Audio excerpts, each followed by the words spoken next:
I'm Julie Washburn-Randolph. I'm a social worker with Hospice of Volusia Flagler. And I'm Reverend Cheryl Sumlin-Barkley. I'm a chaplain with Hospice of Volusia Flagler.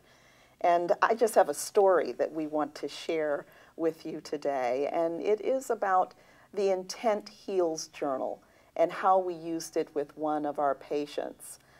Julie, it was a great experience working with you with this particular patient. She was awesome.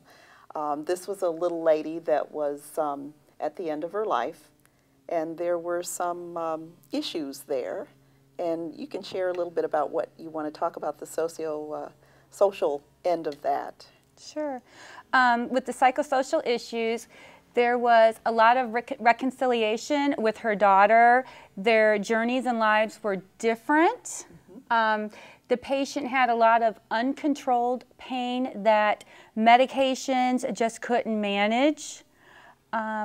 Even herself, she was very angry at what was happening to her, and just wouldn't open up until we started the journal with her. And I think the other thing that really hit me was the fact that we saw her, I think it was 1940s, she was a model. And so beauty, her perception of beauty was so important to her. And at the end of her life, she could see some of that slipping away, and her control over that was an issue for her. And then we began to use the Intent Heal journals to document some of her feelings. And I think that that was just a wonderful thing. And when she was with you, she would say one thing, and then you were able to write it in the journal. And then we would put it at a common area. And Julie, you know what she said. She didn't want anybody to see this. So I'm going to let you. One of the first things that I did with her, I asked her what she wanted done with the journal at the time of her death. And she goes, I want it cremated with me. It was so important for her to be able to open up about the journal, but then again, to make sure that when she died, it died along with her.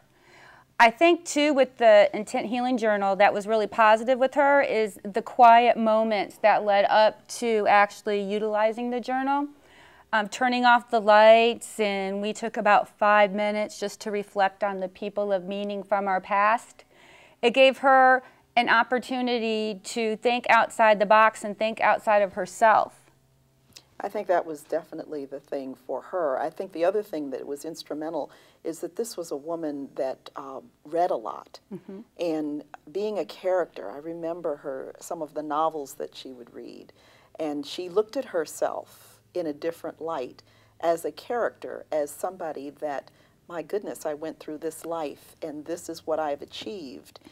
And remember, the magazine was up in the room, in a frame, and it was, you know, most amazing. She was absolutely stunning.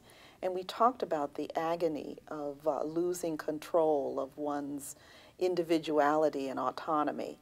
And we talked about her faith walk and what God meant to her, and how God has changed, the definition of God has changed for her.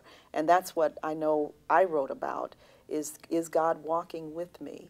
Is God truly God? Is God going to change this for me? And as she was writing in the journal, and one time she'd be with you and write, and at the end, I don't know about you, but I know I had to write some things for her, and then wrap the cord around the journal and put it away. And then I would call you and say, hey, it's in the right drawer. And, and then. She had uncontrolled pain, so I took her outside and I wheeled her.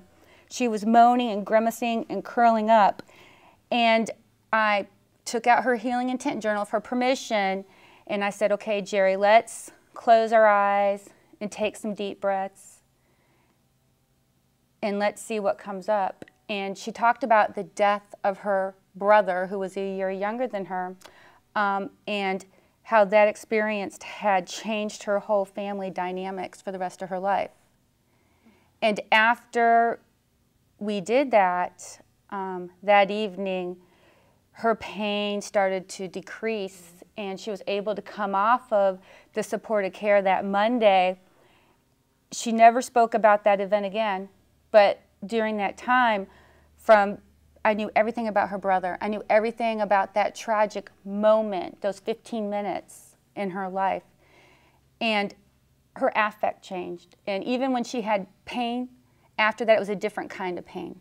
And this is really chilling, just remembering her, remembering that person in her life.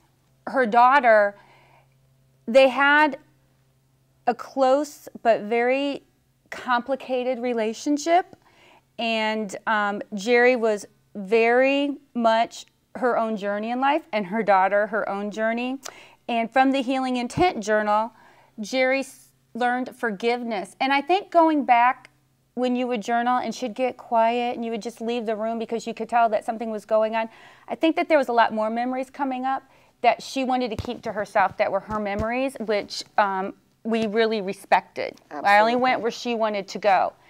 And I think through the process of the Healing Intent Journal, and this went on for close to a year with her, she was able to find a lot of forgiveness and realizing that her expectations of other people might not be something that they can reach, and that we're all different. And even at the end of her life, when her daughter, who was unable, who would come in just for 2 minutes at a time to see Jerry, stayed in that room with her that night and did not leave her, showed that there was healing and that the reconciliation from the journal, it was just so powerful. And I think the important aspect of that is being respectful of when you use an Intent Heal journal, when you use that journal, this is a sacred space. That journal is a sacred space, and whatever, one of the reasons you and I did that was to put it in a space where both of us could find it, but also where she could have control over it should she decide that she wants to look through it again, or like she said, she wanted it to be really buried with her. And she used it herself. There was times that it was written in and dated when I wasn't there, and it was like a Saturday or Sunday, I don't think you were there. Nope. That she actually used it in moments of clarity for herself. Absolutely. And it was just, it was a blessing for her to go through this, and at the end of her life, she was able to be her. Her daughter was able to stand autonomous and loving mom, just the way she was, and the respect between the two women, daughter and mother, had become one because they had, at least Jerry had the opportunity to go through her process using the Intent Heal journal. I just think it was fabulous.